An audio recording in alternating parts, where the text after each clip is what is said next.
One of the things people often say when learning Spanish is, I struggle putting sentences together. So in this video, I'm going to show you how we can make these little Lingua Blocks handmade cards and show you how we're going to put sentences together in Spanish by hand. So let's pretend that the thing that we want to talk about is people that you know and the things that they like to eat and drink. So if you're working along with me at home, on this first card, let's put a mí.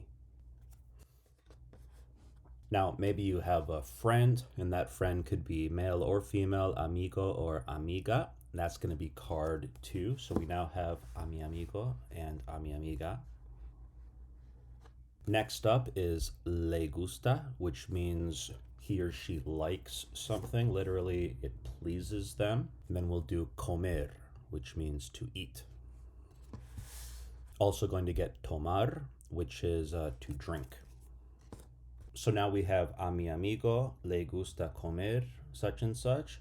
A mi amiga or amigo le gusta tomar such and such.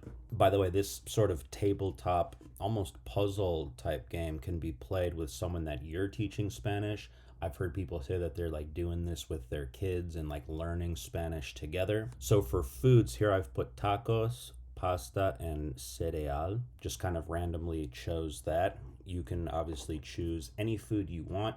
You could put a little, you could draw a picture of the thing. You could make it like a whole, you can color it if you want to get all like arts and crafts with it. And I think that's a really good idea. So that goes here. You could say, a mi amigo le gusta comer tacos. Okay. Keep in mind, we're not trying to say these sentences just for the sake of saying these sentences. We're trying to actually, like, you're actually trying to ask me what person likes to eat what. Okay, so if you're playing this with a friend or with a family member, you want to be like, yeah, your dad likes to eat cereal, right? And you're like, yeah, dad, let's see, a mi papá le gusta comer cereal. Right, so it's not just about the theory of how do you put sentences together. It's, oh, how can I actually say true things? For some drinking vocabulary, I've got café, té, and jugo, which is coffee, tea, and juice. Put that down here with tomar. Now I can say a mi amigo le gusta tomar café, or a mi amiga le gusta tomar té. Now, in place of a mi amigo,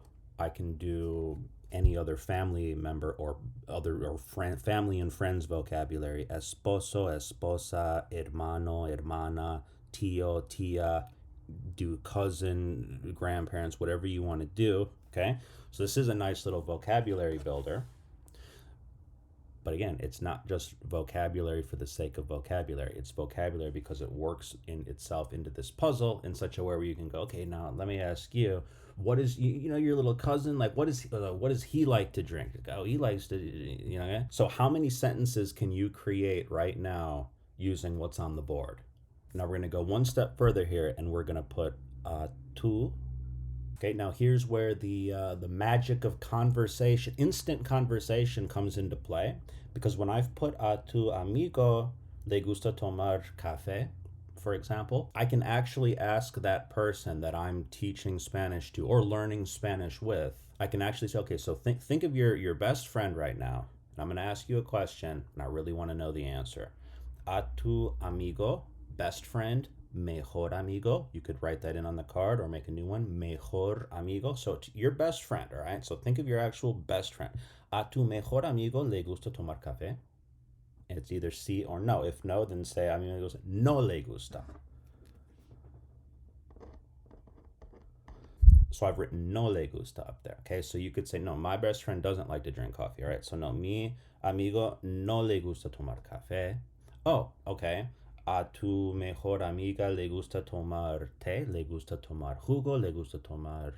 What about your brother? Does he like to eat tacos? You know, a tu hermano le gusta comer pasta. A tu tío le gusta comer cereal. If this seems like an overly simple and repetitive conversation, Good. Simple and repetitive is what you need so that the next time you actually have to say that in a conversation, you have these same blocks somehow programmed into your mind. And so if it comes up randomly in conversation, oh yeah, so oh, no, my kid doesn't like pizza. He's too healthy. And a mi hijo no le gusta comer pizza. Da, da, da. Okay, so you've already covered this section of conversation. You can repeat this infinite times, and you've proven to yourself that you can have conversation in Spanish and that you can put sentences together in Spanish, that it's not that hard to put sentences together. It's just a matter of establishing the blocks and then working with mixing and matching the blocks to say the things you want to say. I'm experimenting more and more with this concept of the camera looking down at the blocks.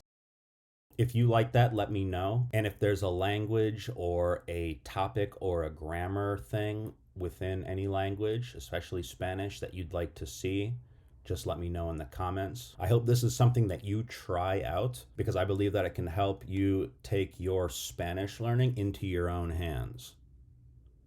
Literally. Thanks for watching.